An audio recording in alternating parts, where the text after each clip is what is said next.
Vanderbilt and Diego Pavia will overwhelm Utah State on Saturday. Plus, they got a big-time quarterback commit.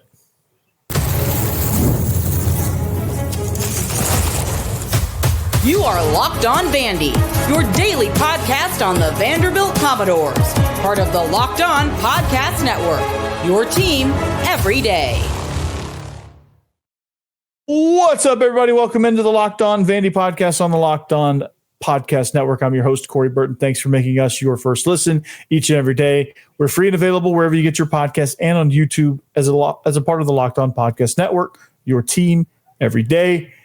This episode is brought to you by Mazda. Like our players, we sweat every detail because when you make every move count, pulling off the unexpected is only the beginning. Stay tuned later for highlights in this week's Moving the Game Forward. Mazda, move or be moved. So it's an action-packed Friday episode. Happy Friday, everybody.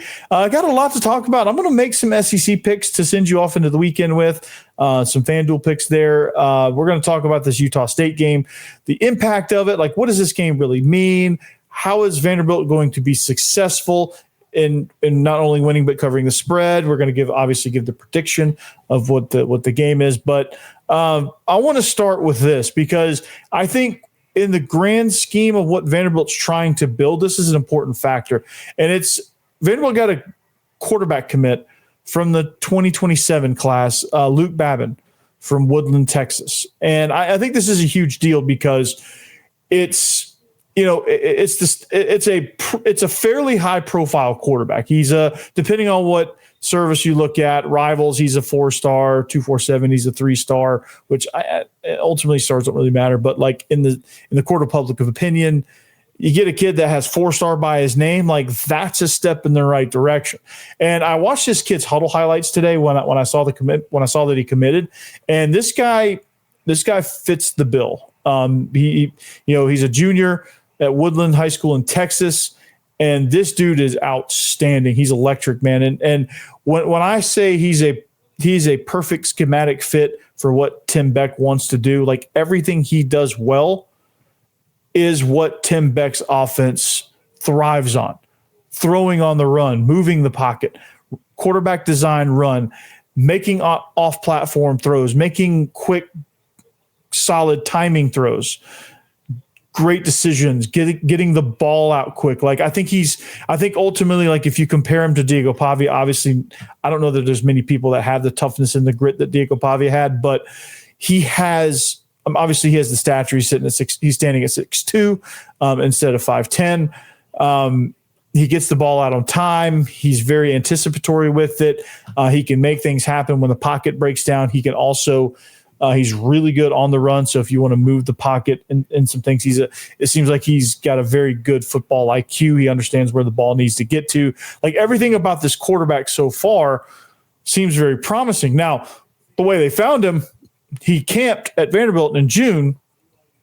They liked what they saw. They offered him, and now he is brought on as a commit for the 2027 class. So Vanderbilt's been very successful with the 26 class. I think they've got a good crop. Now I think there's going to be some momentum, even more momentum with the 2027 class. Now that is a tip of the cap. That is a nod. That is a job well done so far with this recruiting staff, the scouting department, like all of the structure that Clark Lee has built. I think you're starting to see the fruits of that labor. I think you're starting to see great things happen from what is becoming this great from the overhaul, because he overhauled everything he did. He changed a lot of processes, rebuilt the staff. They invested in football, not only with the stadium, but how he wanted to construct the staff, how they wanted to construct the roster with NIL. Like Vanderbilt is starting to take football seriously, and Vanderbilt, there's some money floating around in the Vanderbilt universe. And that could be a dangerous thing for the SEC. So I think this Luke Babin commit, I think low key, it's a very, very good fit. I don't know what that means is by the time he gets on the roster, like where we're at the quarterback position. Obviously, Berlowitz and Dickey and Pavia will all be gone. Likely Muschamp or St. Hilaire will be transferred. One of those two will be transferred. Jack Elliott may be the starter. They might have a portal guy starting. Like, there's a bunch of different possibilities that's going to happen by the time Luke Babin gets on campus. But when he gets on campus, he develops, he gets his feet wet in this offense. Like, his skill set, he could be very special in this offense, and they could take a break from getting portal quarterbacks by the time Luke Babin gets here.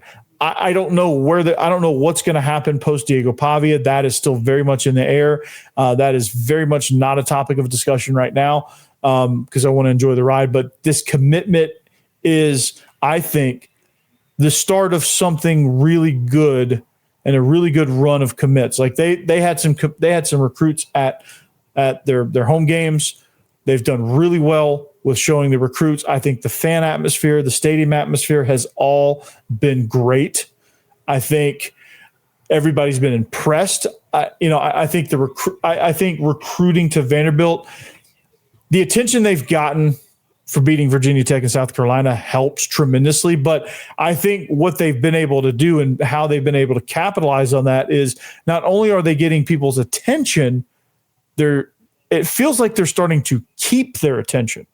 So I won't be surprised, and you shouldn't be either, when you read some of these headlines, these recruiting headlines, and you see Vanderbilt's in great position with this person. Vanderbilt's in this person's top 3. Oh, he committed to Oklahoma State. He decommitted Vanderbilt. He was choosing between Oklahoma State and Vanderbilt.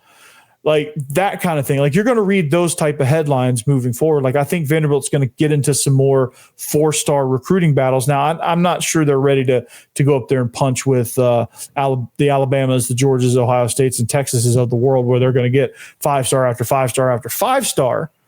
However, they're going to start creeping up into that category of, okay, this is, 4 stars are going to be like, okay, like, Vanderbilt's a good place to go.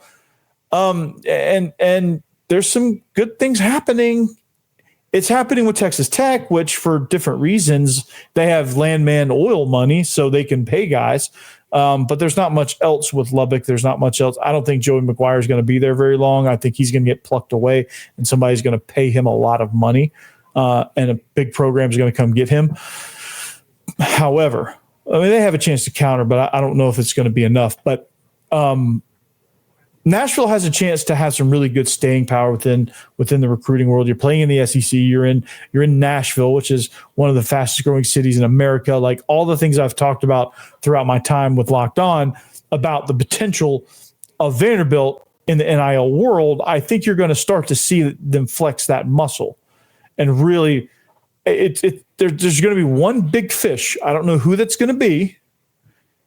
And hopefully it's this year, but I think in the next 2 years, you're going to get a really big fish out of the portal that lands at Vanderbilt and changes the course of Vanderbilt football. Like, I think that's going to happen with all the things that are lined up as potential advantages for Vanderbilt. You're going to see that, right? Luke Babin is one of the first dominoes in that whole era. Like, I don't know that Luke Babin coming out of Texas as a 4-star, 3-star, kind of in that range, I don't know that Vanderbilt is an option if they're not in this position. Like, there's a million schools in Texas that he could just stay in state for.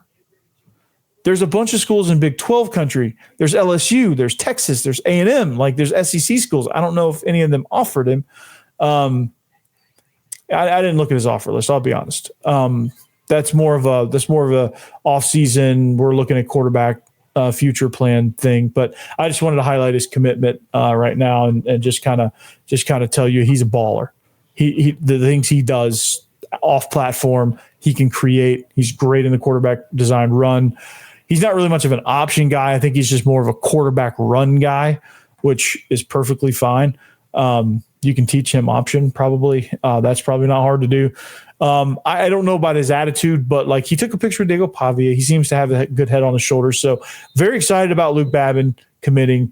from the class of 2027. So congratulations on that. This is a step in the right direction. Speaking of steps in the right direction, we're gonna get into this game. We're gonna talk about Utah State. We're gonna do that next. Hang on.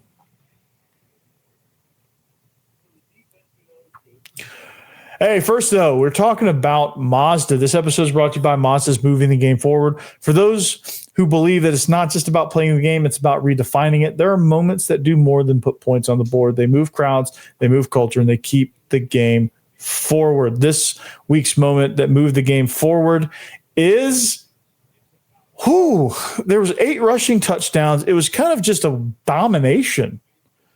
It was a domination of sorts. So I'm going to say MK Young broke a long run for a touchdown. I'm going to go with that as the moment. I mean, it's just one of those touchdowns where it just seemed like he was hemmed up, and then just all of a sudden he breaks free. Off he goes. Touchdown. Vanderbilt's rushing attack has been phenomenal. They are truly moving the game forward. So that's going to be my submission there. So when you follow what moves you, the unexpected is only the beginning. And just like there's more to every highlight, there's more to a Mazda vehicle. Mazda, move and be moved.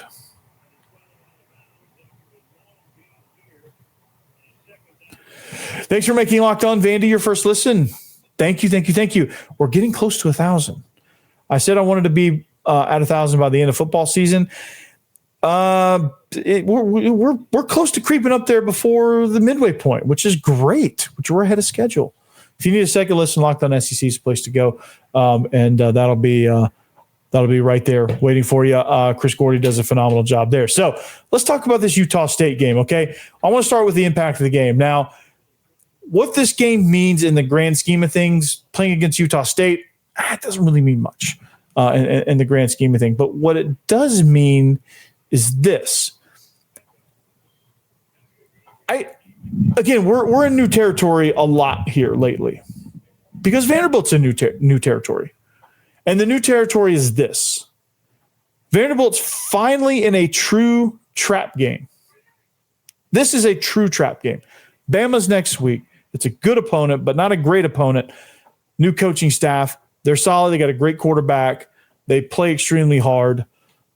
It's a trap game. Like, by definition, it's a trap game. But it doesn't feel like a trap game.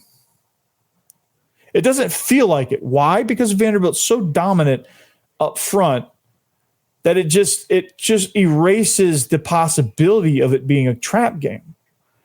When in reality, it should be. Because Vanderbilt has lost these games in the past, right?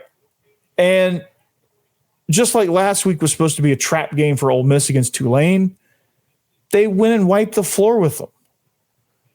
I think that's going to kind of be the story here. Like, you're going to see Utah State play hard. They're going to be tough. They're going to be a tough out. But Vanderbilt's going to put them on the canvas. I don't know that it's quite the empty the bench scrimmage that Georgia State was, but this type of game is going to be a statement game of like, hey, you thought this was a trap game. Hey, we're going to take care of business. We're going to steamroll them. We're ready for Bama. This team just seems way more mature.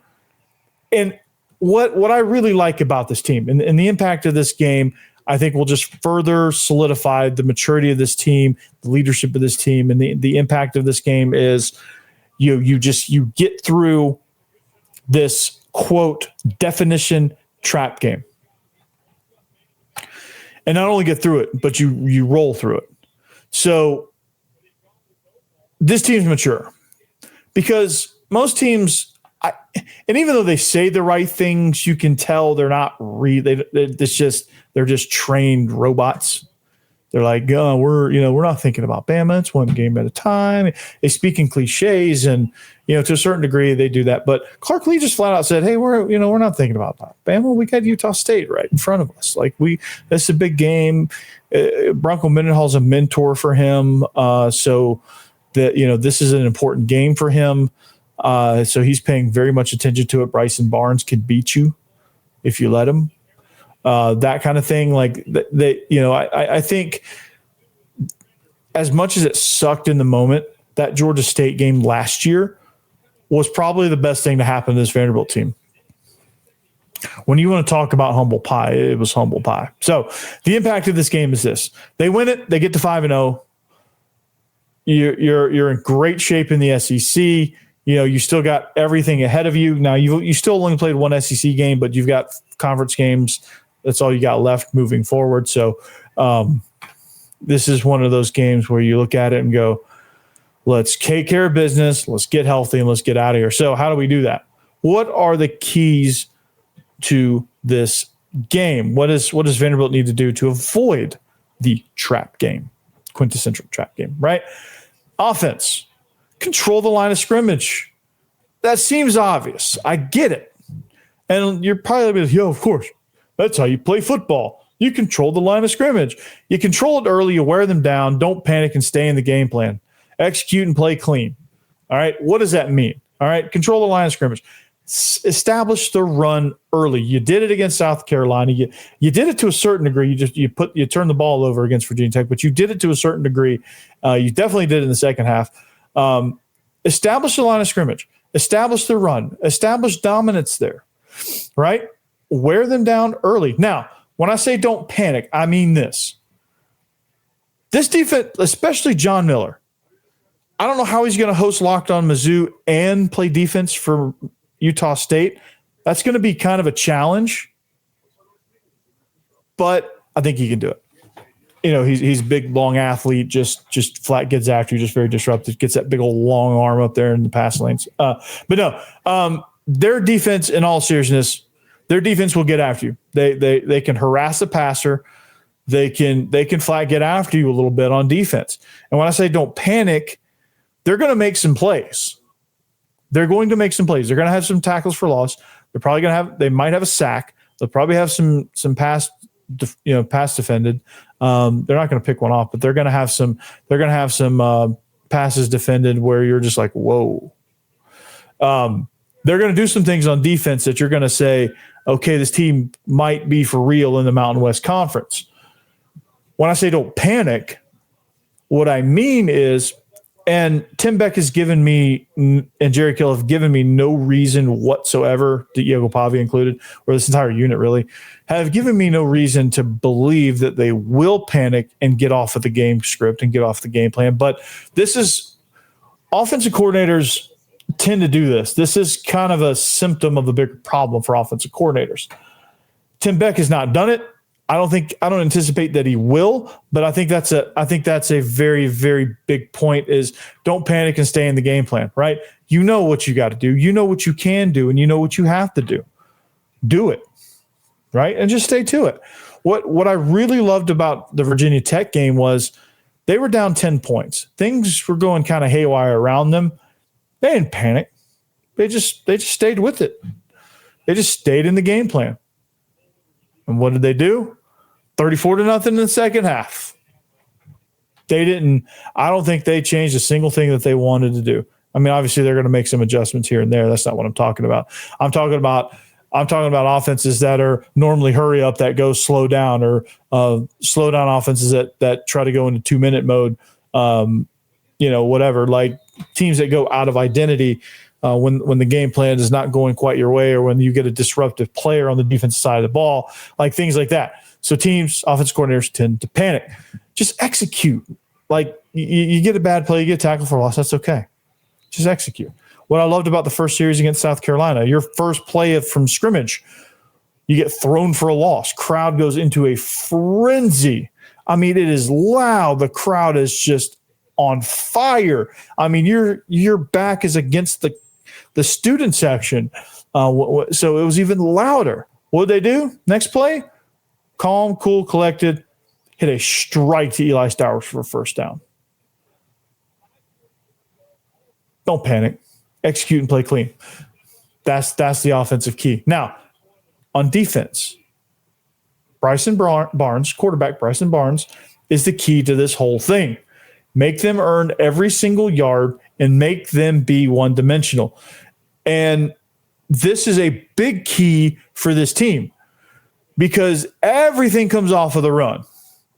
So if Utah State can't run, they're not good enough to be able to sit back there and dice you up. Bryson Barnes needs to be successful in the run. He needs defenses to come up. He needs people to commit to the box. If he can get that, he's going to attack you, and he's going to push the ball down the field. He's going to have success doing it because you're going to get one-on-one matchups, and he has some pretty good receivers. They have some good weapons. They can get in a rhythm with the play calling, and they can have a really good night. If they can't get in that rhythm, if they get off kilter, if they can't run, or like if every yard seems like a chore, then it's going to be tough sledding for them. And that's what Vanderbilt's defense can do, should do, and I'm saying that they will do. That's part of the overwhelming part of it, right? They're going to overwhelm them offensively with the running attack. They're just going to – it's just going to be like an avalanche rolling downhill because that's just what they do. And then defensively, they're going to do the same thing. It's going to feel like there's 14 players on defense. It's going to feel like this is just unfair. That's just kind of what Vanderbilt loves to do. And with Steve Gregory as the dedicated defensive coordinator, they can really focus on that, and Clark Lee can focus on being a head coach. And that's the beautiful thing about this team and this operation. So swarm, take out Bryson Barnes, not illegally, nothing dirty. Just neutralize him. Don't let him run. Don't let this offense run. Make them one-dimensional. Make him beat you as a passer. I don't think he can beat you as a pure passer. He's good, but as a one-dimensional guy with that caliber of coaching, I don't think it happened. All right. The third point is kind of just a general team point. Understand that this game is not a gimme. Play with the same focus you did versus Georgia State. Now, what I mean by that is against Georgia State, obviously there was that revenge factor that they had on their mind. But understand this is not a gimme. It's a large spread. You should win this game. It should be a given that you're going to win this game. But it's not a gimme. It's not a roll out there and automatically win. I don't think Vanderbilt is quite there yet. I don't think there's a lot of teams out there that are there.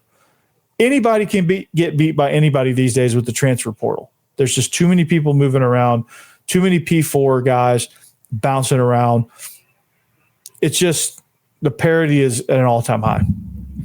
So this game's not a gimme. So you got to treat it that way. You got to treat it as, hey, we can't win the national championship because that's been stated as your goal. We can't win the national championship if we don't beat Utah State. And then next week, we can't win the national championship if we don't beat Alabama, right? So you just got to go in there, play your game, play with that focused intensity that you played with against Georgia State. And this game you will roll. You will absolutely roll. Play with the same focus. Come in with that mindset, right? It's defending the home turf. It's giving the fans something to come support, right? The fans want to see you be a juggernaut. The fans want – Nashville needs and wants Vanderbilt to be elite. And the only way you can get to elite is if you start being elite against the teams you should be elite against, right? Now, truly elite teams are elite all the time. But right now, the SEC is strong, and Vanderbilt is working their way towards that. So we got to take steps here. Right? It's not an overnight thing. We got to take steps. All right. First step is being elite in games like this. They were elite last week against Georgia State. Got to be elite in these games. Right? Drew Dickey scored a rushing touchdown against Georgia State. Like, we were able to get Drew Dickey and I think Whit Muschamp in the game. We were able to play 4 quarterbacks against Georgia State. Think about that. That's elite. Got to do the same thing against Utah State if you're going to be elite. And then go down to Bama and beat Bama. That's elite. You go to Tuscaloosa, beat Alabama. That's elite. So there you go. Be elite. Have an elite mindset. That's what the fans want. You want fans in that seat? You want butts in those seats for LSU? Be elite.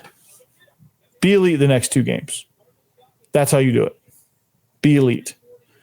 Those are the keys right there. One more time. Offense, control the line of scrimmage early, wear them down, don't panic, stay in the game plan, execute and play clean. Defense, Bryson Barnes is the key. Shut him down, make them earn yards, make them one-dimensional, and then understand this game's not a gimme. Play with the same focus you did against Georgia State. Just be elite. You've been elite. You've been You've been elite. Continue that path. All right. We're going to make our prediction. Going to give you some SEC picks. We're going to do that next.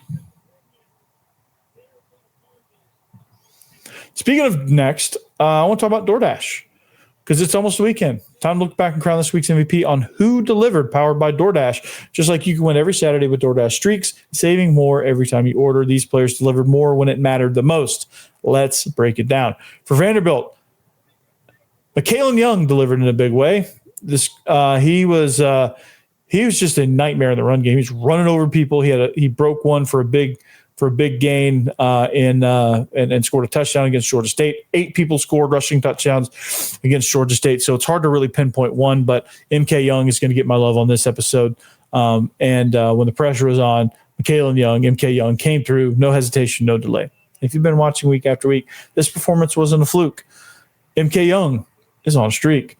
And just like MK Young delivered for Vanderbilt, DoorDash delivers your Saturdays with DoorDash Streaks. You save every Saturday you order. Stack it up all season. You could save up to $250, including $100 in DoorDash credits. Order this Saturday. Keep the streak alive. Fuel your game day only with DoorDash.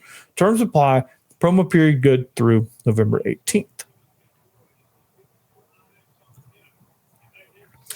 All right, 5-Hour Energy. Caffeine just got a flavor upgrade. 5-Hour Energy shots deliver tasty caffeine in 17 bold flavors. Each 2-ounce shot packs the caffeine of a premium 12-ounce cup of coffee, plus B vitamins and nutrients with 0 sugar and 0 crashes.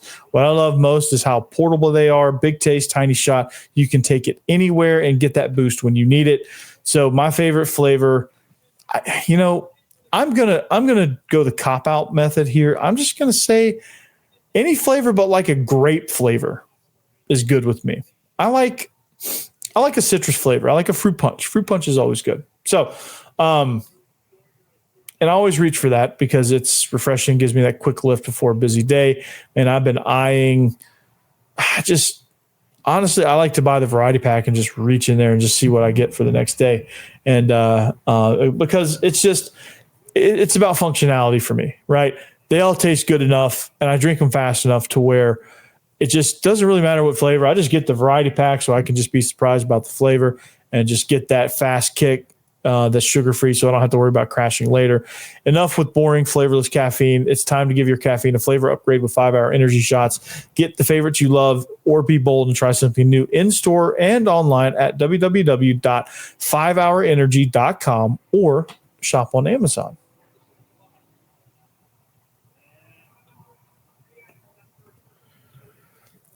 All right, wrapping up the show. Get excited. Here comes the weekend. It's going to roll in like an avalanche.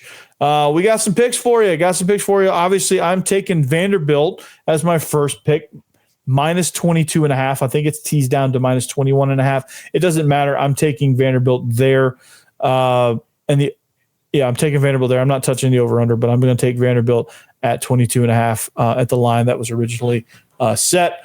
Here's my other picks as the lines stand right now. These lines, as you know, move quite a bit sometimes. But currently at where they're at, I'm taking Texas A&M 7.5. I think Marcel Reed has something for Auburn. I think this offense for Texas A&M has not reached its peak yet. I think they're slow. It's like a roller coaster. They're just slowly on the incline. They're just going to explode at some point.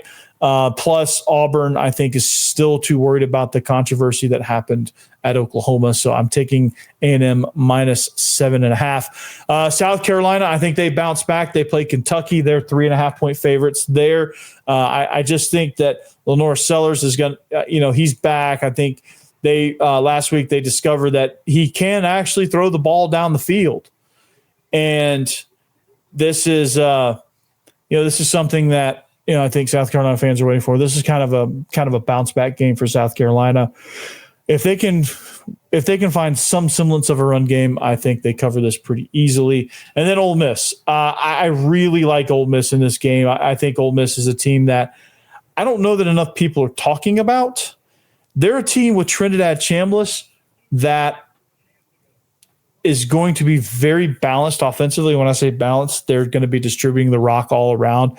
They're going to be getting it to all their weapons. They're going to exploit the middle of the field. They're going to do, I trust Lane Kiffin in games like this. And I know LSU beat them last year. And I think LSU had a really good game plan against them last year. And I think they were able to get some things on Ole Miss. And I think Ole Miss shot themselves in the foot a little bit this year. I feel like the shoe's on the other foot, where like LSU's coming in with all the pressure because they on paper have the better roster thanks to $18 million in NIL and transfer portal. So I like Ole Miss here. They're the home team.